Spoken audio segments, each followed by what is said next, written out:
Greetings. I'm George Boston Rhymes, and this is the Getto Free Press, The Voice. I've been kind of laid back in the last few weeks and months after my mother died on December 27th of this year.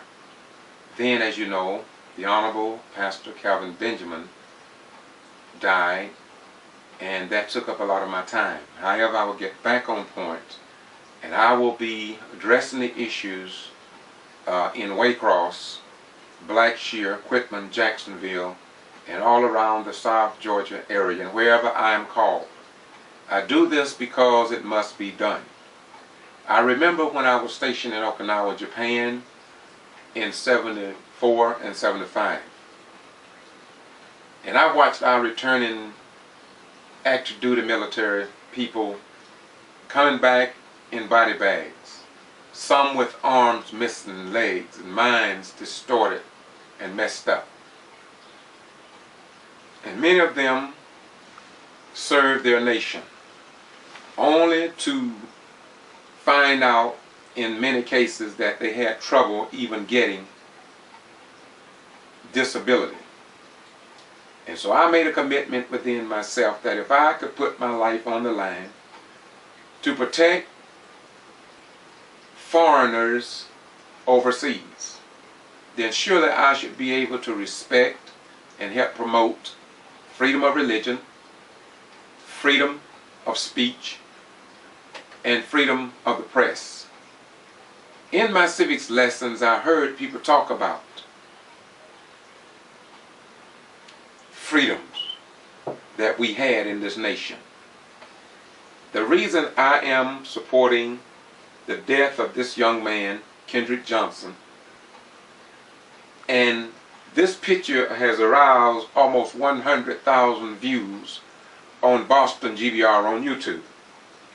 This is where they were arrested.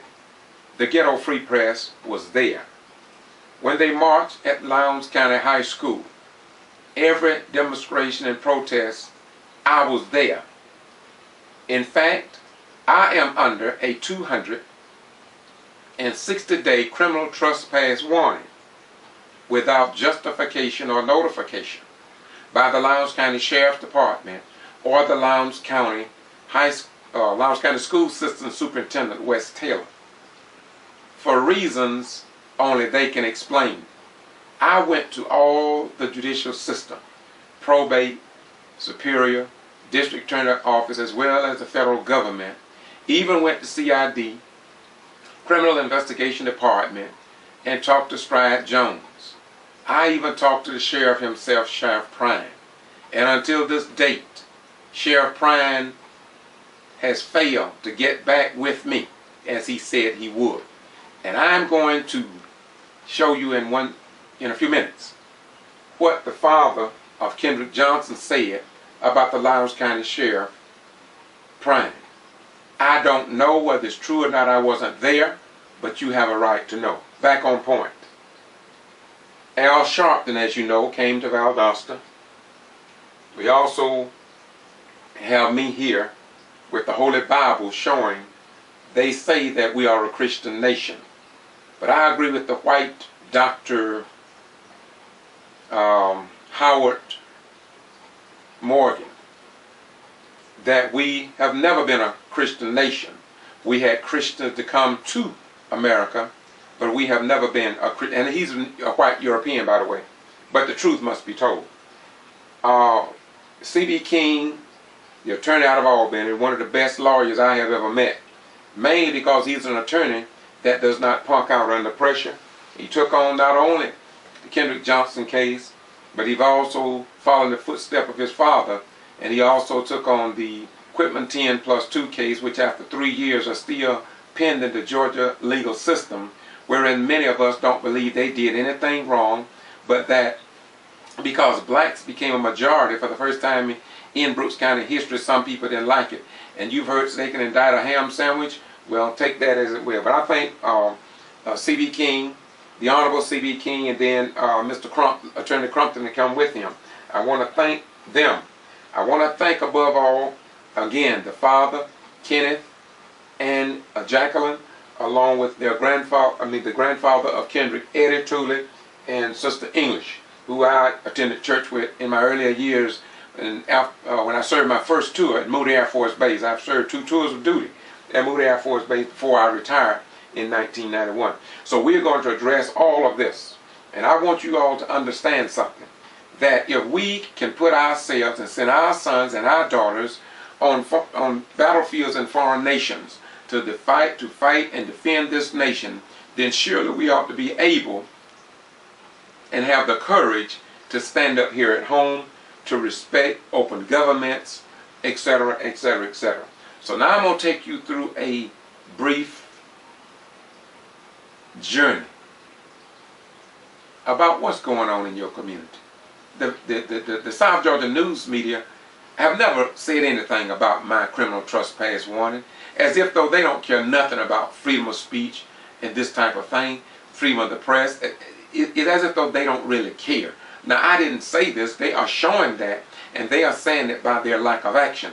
Do you not know the 14-year-old girl from Pine Grove Middle School who was hog-tied, face down on the floor, in front of her peers, have been totally ignored from you? You what I say? Have been ignored from you. And the strange thing about it, we want to thank God for all of the outside news media, like Victor Blackwell from CNN and others from HLN and all these great people. But nobody have interviewed me about my criminal trespass warning, which very well could have been, because I reported. And maybe they denied me my constitutional rights because, as the fathers say, there just may be a conspiracy. I wouldn't go as far as to say murder, but it sure as hell looked like one. And I just want to say that regardless of who fight against this young man's mother and father about them trying to get justice for their son, I will stand with Kenneth and Jacqueline to the ends of the earth, simply because there's answers that need and should be answered, such as, first of all, why couldn't they see their own child after he was found dead on January 11, 2013?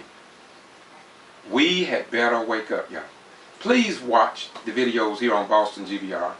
We are here to educate you, because I do not believe that you should remain deaf, dumb, and blind to the times, unable to make intelligent decisions based on facts. Once again, I'm George Boston Rhymes, and my email address is bostongbr@gmail.com. Keeping you informed, because we all have a right to know. Peace be unto you. This is the Getto Free Press, and I'm George Boston Rhymes, doing what I do because it must be done. Bye-bye. We go.